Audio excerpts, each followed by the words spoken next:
Okay. Hello, people of YouTube. As you all probably know, I have been gone from YouTube for probably like a year now. I just didn't really have anything to do with it, but now I have a whole bunch of things to show you guys, so hopefully I'll be uploading more often. Well, I will be, actually. And this is my first review on this channel, and also I have just partnered, so this is a first for everything. I'm just trying to earn some money and get some popularity for when I will be uploading more often, and I'm currently trying to save up for an Alienware computer, because the only thing I have right now is what you are about to see reviewed, because my desktop is really old and in use. So, yeah, hope you guys enjoy it. Like and favorite, and please subscribe. It seriously is going to help me. I'm just getting started again, so yeah, hope you enjoy. So, we have here today the Acer Iconia TAB W500. Now, I will be going over two major categories in this review.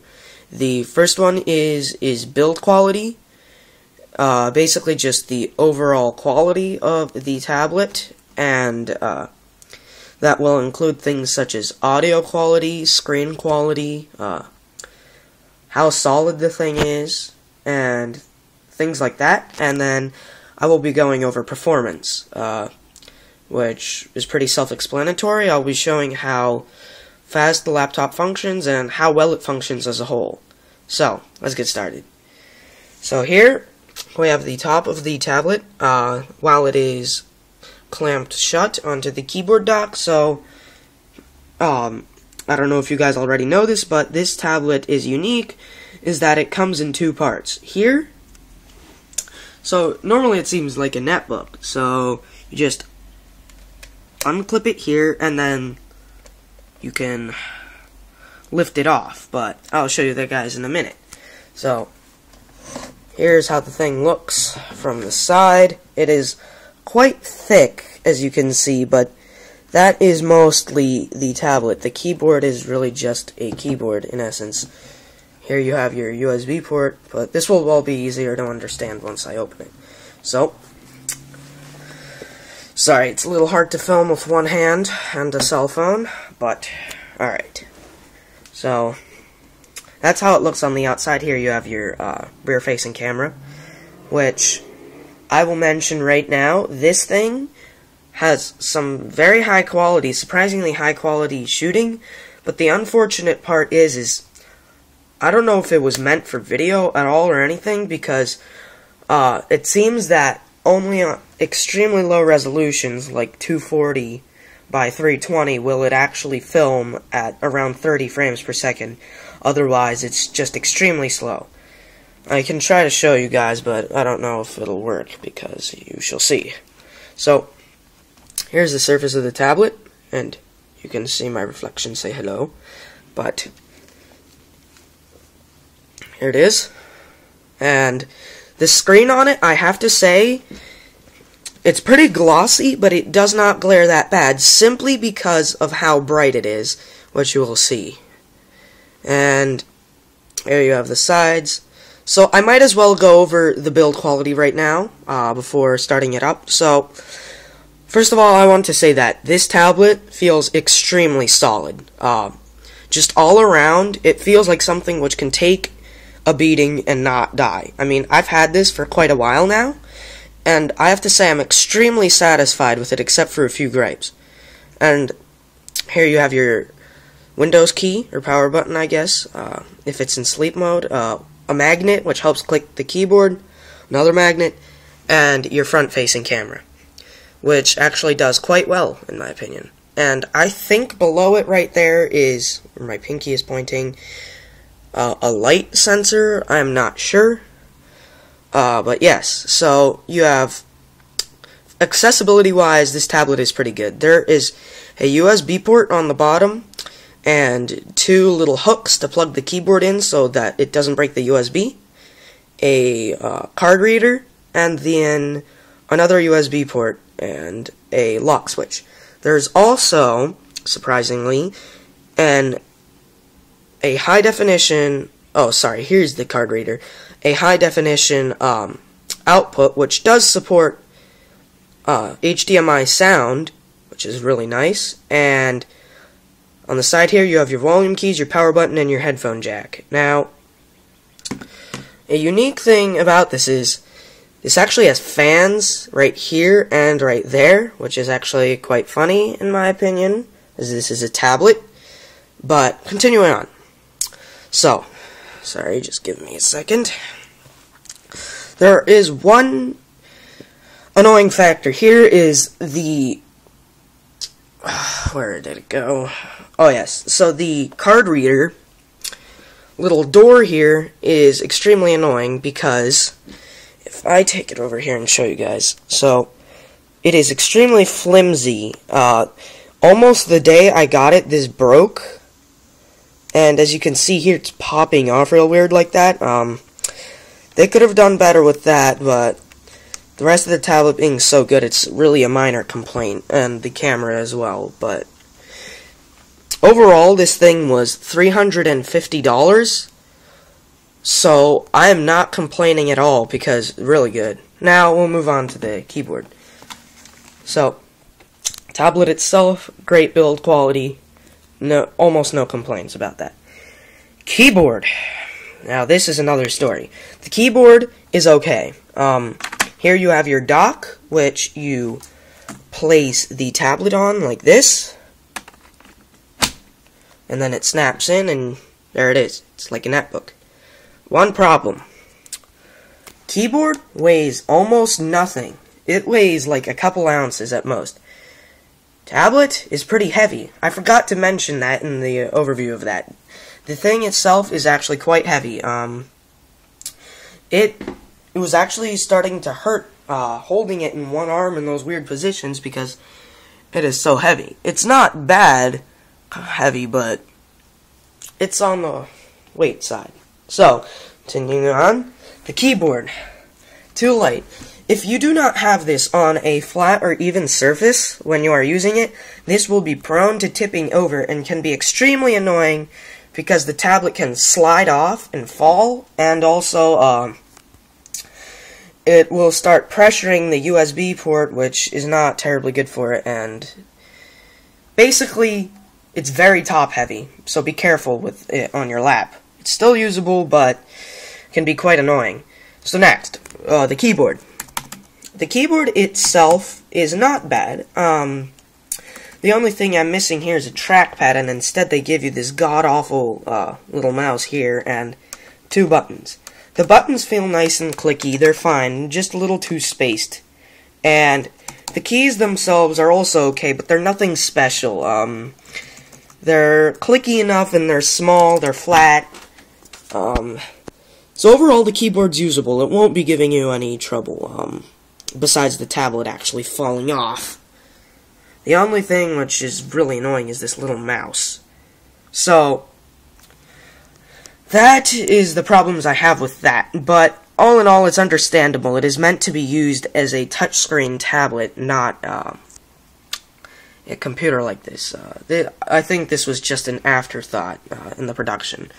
But, continuing on, now we will move on to performance. So, overall, I give the build quality a solid 9 out of 10.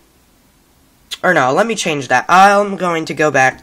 I'm going to say 8 out of 10, actually, because of another couple things I'm going to show you. But, tablet itself, I give the build quality an 8 out of 10.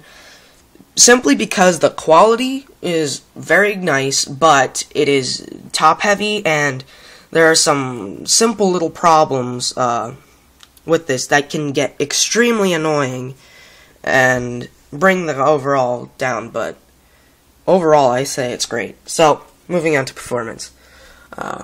Sorry this review is very long, but I want to make it detailed and good. So yeah. Start up. So, this has I'll just run you through the specs. It has a 32GB solid-state drive, which I will tell you right now is not enough. Too little, and I did not see an option to upgrade when I was buying. Tell me if I'm wrong in the comments section, but otherwise, it is extremely annoying because it is very hard to install new versions of Windows. And even just put stuff on here, there's simply not enough room.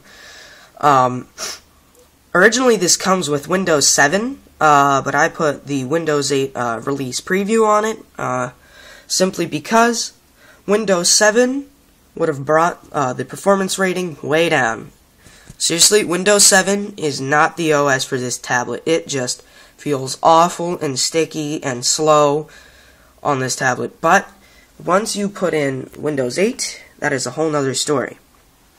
So, that's the hard drive, and then you have 2 gigabytes of DDR3, I think it was 1300 megahertz RAM in it, so actually has sufficient RAM, better than a netbook's, and it has an AMD C50 APU clocked at 1 gigahertz, and the GPU part of that APU is an AMD Radeon HD Mobility 6250.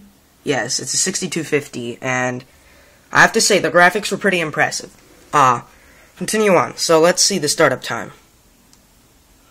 So I just hit the power button. And mind you, my hard drive is full to the brim. I only have 200 megabytes free, but here is a Windows 8 release preview booting. I had it completely shut down, so yeah. Let's see how long this takes.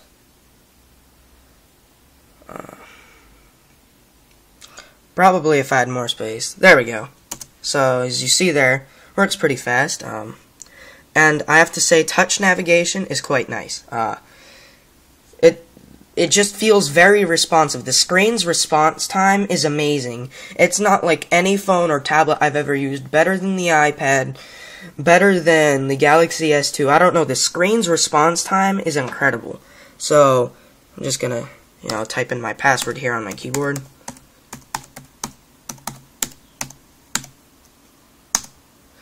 So it's gonna log in, and I'm going to run you through the Windows 8 UI.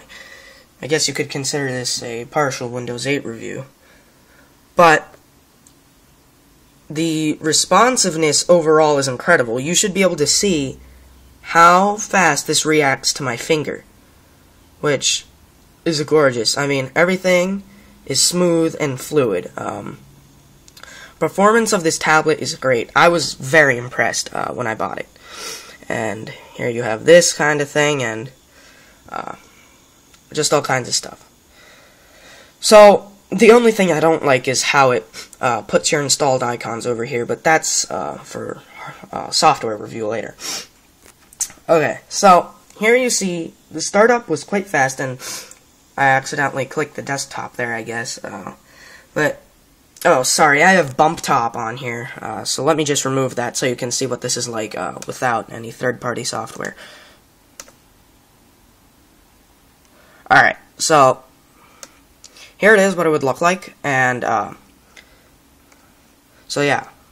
The screen, in my opinion, is gorgeous. It is very vibrant and bright. Not as much contrast as one might like, I guess, but in my opinion, it is very bright. The glare is almost not noticeable. It doesn't even seem that bad in direct sunlight, so I'll give it that much. Alright, just checking my brightness here. So yeah, that's that. And the software itself, everything runs pretty silky smooth. Like, if I open Google Chrome here, it's perfectly fine. I mean, it loads up pretty fast, except for this stupid thing I gotta get rid of there. But so it will fluently play 1080p video. I don't know, it's just the performance feels like a mid-range laptop instead of a netbook or tablet. I'm very impressed. It is quite hard to use without a mouse, I will say that, if it's docked, so I use my trackball here. this is still usable. Touchscreen also seems only very applicable here. I say that overall the touchscreen is usable with this, but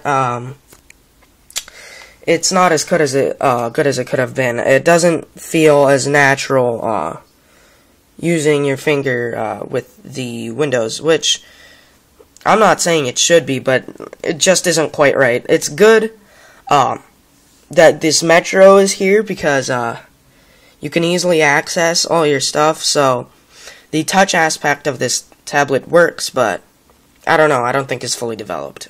So yeah, going back to performance, like I said here, I'm going to load up a 1080p test video for you guys, so I'm going to type in YouTube, that's going to load up, and then 1080p test, I don't know, I just typed this in. Here, let's do the Big Buck Bunny, that's classic.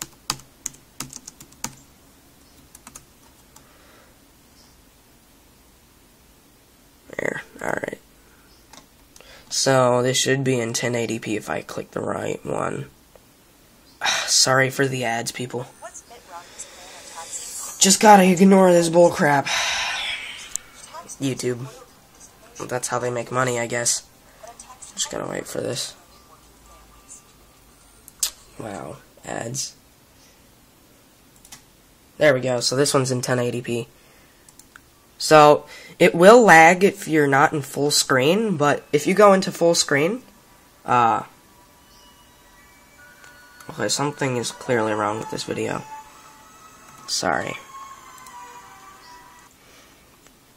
Alright. Let's try this one. Sorry, in my first review I didn't really decide what I was going to do before I did this, so I didn't really script it, but I think you saw there, it was running pretty smooth. Here. I mean, I guess the video quality itself wasn't that great, but the resolution usually does slow down on computers, and as you can see here, it is perfectly fluid and fine. So yeah, this does handle hardware decoding quite well. The only thing I had to do with this was install the K-Lite codec pack because Windows Media Player simply could not play the high-definition formats without the codecs, but after I installed that, 1080p, 720p, any bitrate would work great, and the performance is just pretty phenomenal. And moving on to the graphics and processor power of this tablet, the graphics I was quite impressed with. I will upload a video later of how well it performs. I mean, because right now I do not feel like launching the games because I have them on my flash drive and they take forever to load, but I can play Amnesia, Halo, CE, Tory Bash with ray tracing on, and all that stuff, and it works great, like 30 frames per second flat. Halo actually does even more than that because it's old, but the graphics power in this was very impressive, very satisfying. You won't be having any shortage of graphics power if you're buying this as a netbook at all. Like, it will run things fine. I even got it to run Team Fortress 2 at one point, but I deleted it because of space problems. Anywho, the processor in here, the processor in here, I'm gonna wrap this review up quick, sorry, I just wanted to get this thoroughly, but, the processor in here is its only downfall. It is being clocked at only 1 GHz. It is dual core, but it can be very slow. I have run RailFlow with it and 3ds Max, and those are very hard to use with such a tablet, because the processor just cannot handle that much. It is an APU, very low voltage, and just does not handle things well. It'll play games fine and most things, but if you're using it to compute The C50 is just not that great. It's a little slow. So yeah, that's not great. Good thing is there's enough RAM, so you won't be having any flickering or odd issues like that. You can have things like Skype running, and you won't have any problems. But besides from that, yeah, the CPU really brings this bad boy down. It's pretty sad that happened, but I guess it couldn't be avoided simply because this is a tablet. And here I'm going to undock it for you and show you how it looks when it's powered on and using. So using the touch interface can be quite nice. I prefer to use it on dock because I need a mouse, because I usually do stuff in 3ds Max and Endorphin and other stuff like IceCast. So yeah, that pretty much sums it up for performance. I give the performance a solid, definite. I'm also going to give it an 8 out of 10 because the processor simply can be a real pain in the butt. But otherwise, yeah, it's a great tablet. Definitely worth the money, $350 where I got it from. It's a great thing that I got this. This has been so useful to me. I mean, it's amazing. But yeah, and the build quality and just this whole thing was pretty good. If you put Windows 8 on it, yeah, then it's pretty much fantastic. And there's complex instructions down here how to put it back, but all you do is you put it down, wait for the magnets to snap, that they're in place, and then just slide this shut so it's not flopping open, as it would be if you're like that. So yeah, this has been my review of the Acer Iconia TAB W500. Going over the specs again: an AMD C50 dual-core, 1 GHz, 2 GB of DDR3, about 1300 MHz, and part of the APU, the AMD Mobility 6250 graphics card. So yeah, overall, great tablet. Definitely worth your money, I say, if you are looking for something like this. Definitely not a laptop replacement, but very nice for what it is. I've had a great time using it. I've had a couple problems with one corner of the screen pressing in, but otherwise, if you just don't jam down... sorry, I just gotta wrap this up. But yeah, so as long as you don't treat this too violently, I say it's a great buy. Hope you guys enjoyed. Please like, comment, and subscribe, and see you guys next time.